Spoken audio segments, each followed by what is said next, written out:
Hello friends, my name is Siddharth. I'm an eye surgeon. I have experience in traveling to several countries, meeting innumerable number of people.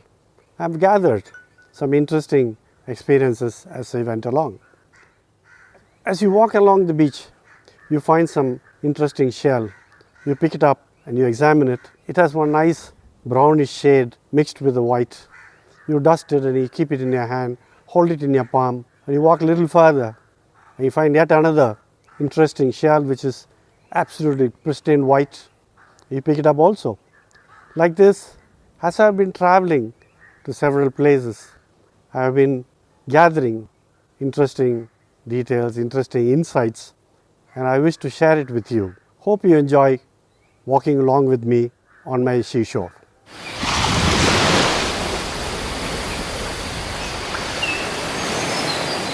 In this video, I'll be talking to you about building relationships. Now, to go anywhere, you need money. Yes, you get a car and you proceed from one place to another. For something to happen, you need economics. At the same time, you need a nice, comfortable, safe car to travel, to go from place to place.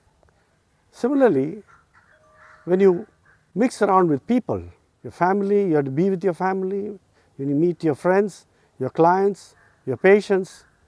You need to interact with people every second, and you need a very comfortable, convenient, safe vehicle to interact with these people.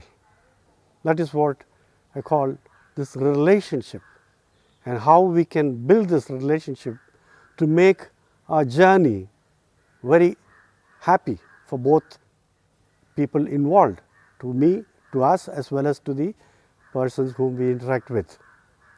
So, I have come across several points which I think will be of help to us if we can gradually adopt and try to implement as the days goes on. This is applicable to any relationship, not only husband and wife, not only among siblings, not only among friends, even patients and doctors, and so on. Now, what I am going to share with you is nothing new, nothing that I have invented or discovered. These are all things which we have heard, which we have collected as we went along.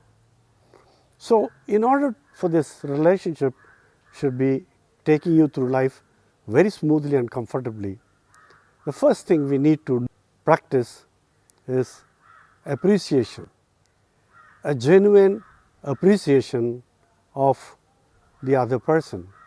What I mean by appreciation is just a recognition of the effort and thought the other person has put into serving you or helping you or to be with you. This appreciation could be in the form of a direct information. You can tell them directly. Sometimes, after several years of being together, you forego these formalities, and sometimes it's so awkward to say thank you to your wife 5 times a day. Oh yes, you just give us little nod of your head and that is adequate. Sometimes you feel silly expressing each and every time. To a stranger, yes, we are very comfortable, but near and dear ones, we may not be that comfortable in directly telling them you love them or you're thankful to them and so on. Other than these direct methods, there are other subtle methods of expressing your gratitude and appreciating the work they have done. The second method will be indirect method.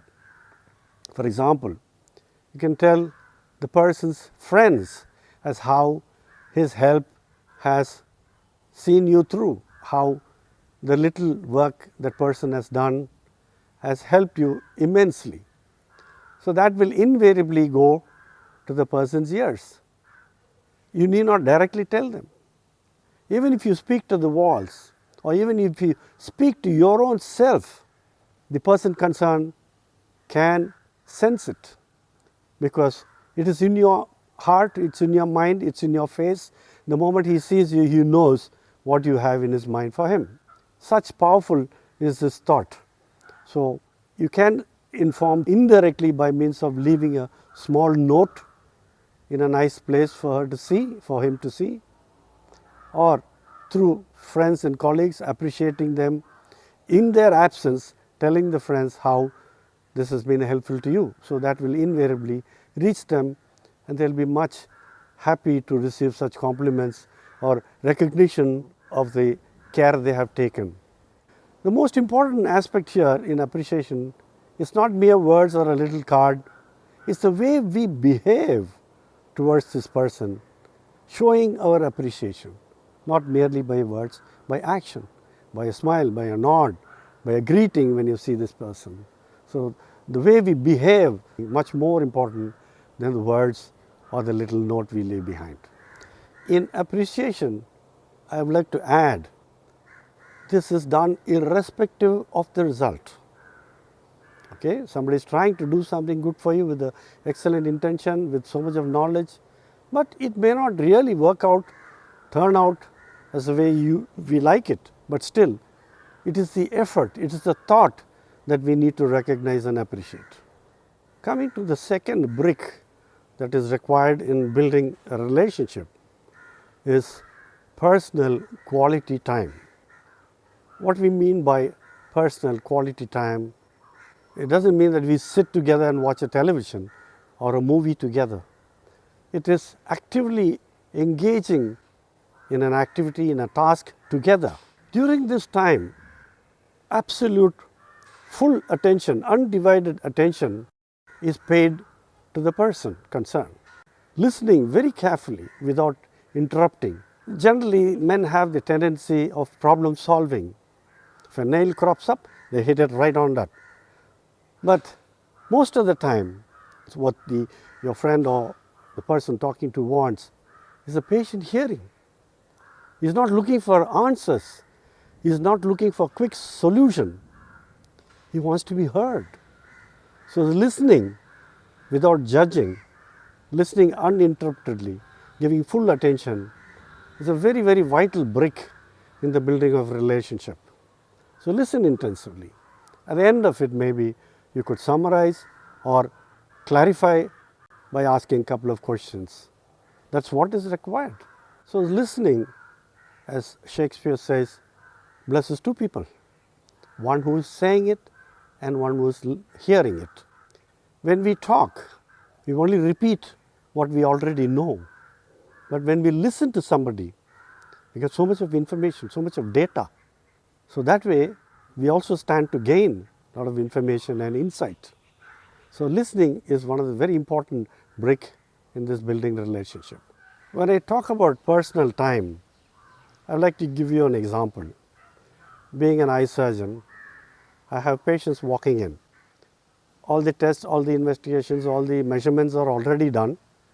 They come walk into my consultation room to see me and get my suggestion or advice. So when they come, I'm already having their case sheet in front of me. I know what I'm going to do. I have a quick look at them and prescribe the medicine and hand it over, and off they're gone. Hardly a minute or two they spend in my room. Now this is treating the patient, not healing the patient. What they need is undivided attention to them when they are inside my chamber. That is the one which does the healing, not the prescription I give and not the injection I put them on. So this personal attention, this hearing them speak and then attending to them, ensuring them, giving them hope, giving them encouragement is the healing part of it. The third brick I would recommend is a personalized gift. I don't mean that it needs to be very expensive, you need to impress with a diamond necklace or a ring, not necessarily. It is a thought that goes behind this that is very important. A little personal gift, you know the expectation or you know the likes and dislikes of the person. So you choose, you apply your mind, think about it, go about it, spend a little time, a little money, as much as you can, and get something special for this person. So that even though it is a very small, it could be a very small thing, but it goes a long way in building this relationship. So think of the special occasions that comes across. Sometimes even if there are no special occasions. The next brick which I am going to talk about is rather tricky one. It's about physical contact. In India, we are rather skeptical about holding hands, walking together. Seems to be a bit of a taboo in public, but not so abroad.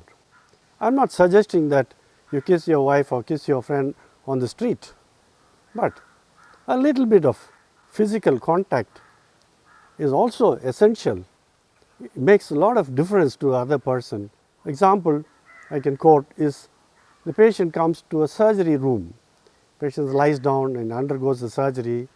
So what we have done is another person stands beside her and holds her arm, keeps it held throughout the surgery. So that physical contact comforts them far more than any other soothing music or whatever you are talking to the patient. This physical contact is very, very important in conveying affection, caring and love. And the last but not the least brick which I am going to share with you is about assistance. In the older generation, it was not the practice to assist the wife in the kitchen or in preparing the bed and so on. It was designated to be the job of the female of the house. But in the modern society, it is not so. Even in India, young couple help each other, assist each other.